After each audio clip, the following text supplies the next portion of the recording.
Saudaraku, pebola voli putri Megawati Angestri Pertiwi secara tidak langsung berperan dalam keputusan Giovanna Milana atau Gia tampil pada Proliga 2024 bersama Jakarta Pertamina Enduro.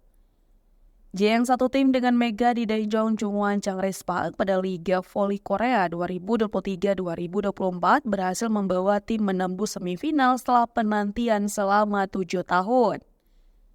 Duet Gia dan Mega menjadi salah satu penyumbang poin terbanyak Ritspa. Kedekatan keduanya di luar lapangan juga menjadi salah satu sisi menarik bagi para pecinta bola voli Liga Voli Korea.